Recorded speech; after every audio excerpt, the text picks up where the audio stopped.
News 18 के managing editor Amish Devgan को दिए गए इंटरव्यू में हल्द्वानी हिंसा पर सीएम धामी ने कहा कि पूरी तैयारी के साथ उत्तराखंड में माहौल को बिगाड़ने की साजिश की गई थी। किसी दोषी को नहीं बख्शा जाएगा।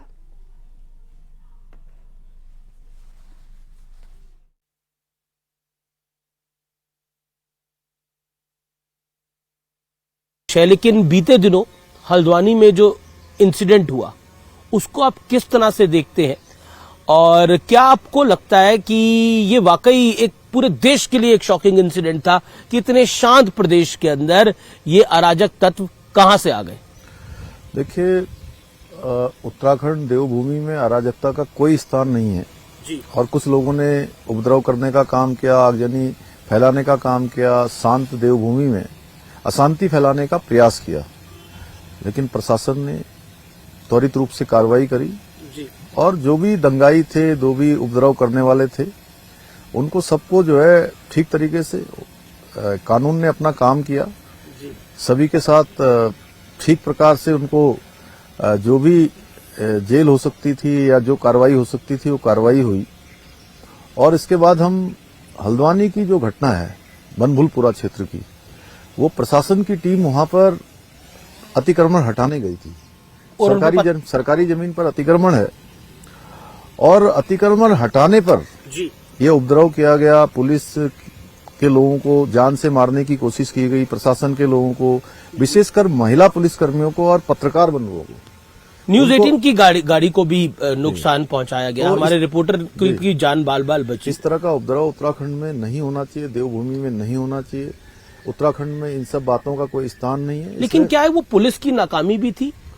देखिए, पुलिस के लोग तो सही काम करने गए थे जी, पुलिस लेकिन इंटेलिजेंस की नाकामी थी कि पता नहीं लगा कि इतने लोग इकट्ठे हो जाएंगे और इस तरह का बखेड़ा खड़ा हो जाएगा। वो सुनियोजित रूप से किया हुआ एक हमला था और एक बड़ा षड्यंत्र था देवभूमि को कहीं न कहीं बदनाम करने का और अशांति फैलाने का।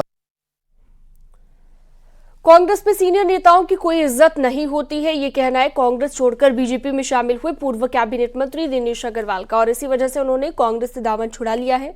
देहरादून में पार्टी ऑफिस में रविवार को पूर्व कैबिनेट मंत्री दिनेश अग्रवाल ने बीजेपी ज्वाइन कर ली और इस दौरान प्रदेश अध्यक्ष महेंद्र भट्ट, पूर्व मुख्यमंत्री रमेश पोखरियाल निशंक और त्रिवेंद्र सिंह रावत भी मौजूद रहे। प्रदेश अध्यक्ष महेंद्र भट्ट ने कहा कि वोटिंग के लिए एक दिन पहले तक बीजेपी में दूसरे दलों के बड़े नेता ज्वाइन करेंगे और वोटिंग के दिन दूसरे दलों के नेता बीजेपी को ही वोट करेंगे।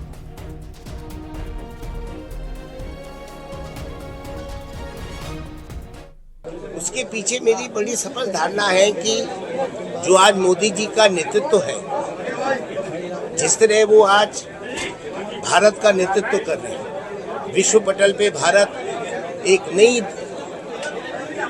तरीके से चमकता हुआ दिखाई देता है। हमारे प्रदेश में हमारे युवा मुख्यमंत्री अपने सहयोगियों के साथ जिस प्रकार प्रदेश के अंदर कल्याणकारी योजनाओं से प्रदेश को आगे ले जाने का काम कर रहे हैं, उससे मुझे लगता है कि मुझे आज ऐसी पार्टी के साथ जुड़ना चाहिए जो देश की प्रगति के लिए, राज्य की प्रगति के लिए कार्य कर रही है। और मैं ऐसा महसूस करता हूं कि आज कांग्रेस नेतृत्व विहीन हो गई है। इस लोकसभा चुनाव में कांग्रेस को जितने झटके लगे हैं उससे उभर पाना कांग्रेस के लिए आसान नहीं होगा। सीनियर लीडरशिप के पार्टी से मोहभंग होने का सीधा जिम्मेदार पूर्व सीएम हरीश रावत और प्रदेश अध्यक्ष करण माहरा। मैंने देखा है कि जिस तरह से उत्तराखंड में जिन लोगों को कांग्रेस ने कब से, कुछ नेताओं को तो ब्लॉक प्रमुख से बना के और केंद्र तक हर वो पद दिया, जबकि वो बहुत चुनाव भी हारे। सिर्फ प्रधानमंत्री को छोड़ के सारे पद उनको दिए, लेकिन आज उनका दृष्टिकोण क्या है? सिर्फ अपने परिवार तक सीमित है। पिछले दिनों कांग्रेस के विधायक राजेंद्र भंडारी, गंगोत्री से पूर्व विधायक विजयपाल सजवाड़, पुरोला से पूर्व विधायक रहे मालचंद, पौड़ी से चुनाव लड़ चुके मनीष खडूरी, पूर्व विधायक रहे शैलेंद्र रावत समेत कई ऐसे सीनियर नेता हैं जो पार्टी छोड़ चुके हैं और सभी ने नेतृत्व पर ही सवाल उठाए। ऐसे में कांग्रेस का कहना है कि जब महत्वाकांक्षा पूरी नहीं होती तो इल्जाम लगाए जा रहे हैं। अब मुझको तो हंसी आ रही उनकी बात में। जितना सम्मान उनको मिला, 7 बार पार्टी ने टिकट दिया, मेयर का चुनाव लड़ाया, देहरादून जैसे संयुक्त जिले के जिला कांग्रेस कमेटी के अध्यक्ष रहे उत्तर प्रदेश के वक्त पर पार्टी ने मंत्री बनाया, मंडी परिषद का अध्यक्ष बनाया, क्या नहीं दिया पार्टी ने, क्या सम्मान में कमी रहेगी। वैसे 2014 में कांग्रेस मुक्त नारे के साथ बीजेपी लोकसभा चुनाव में उतरी थी, जो 2024 में जिस तरह से कांग्रेस के सीनियर नेता पार्टी छोड़ रहे उसके बाद साकार होता दिख रहा है। ऐसे में जरूरत है कांग्रेस अपनी लीडरशिप पर फिर से आत्ममंथन करे। न्यूज़ 18 के लिए देहरादून से भारती सकलानी उनियाल की रिपोर्ट। ऋषिकेश के डोईवाला में कांग्रेस के सीनियर लीडर हरीश रावत ने रोड शो किया और हरिद्वार से कांग्रेस उम्मीदवार वीरेंद्र रावत के लिए जनता से वोट की अपील की। इस दौरान हरीश रावत ने कहा कि जनता ने परिवर्तन का मन बना लिया है।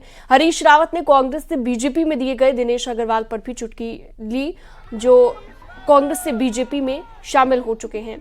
हरदा ने कहा कि कुछ को उनकी मजबूरियां रही होगी, उनकी मजबूरियां उन्हें मुबारक।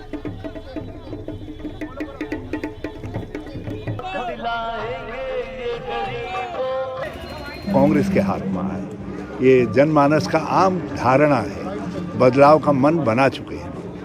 सर आपके कुछ क्या नाराजगी? कुछ तो मजबूरियां रही होंगी, कोई यूं ही बेवफा नहीं होता, तो उनकी मजबूरियां उनको मुबारक हों।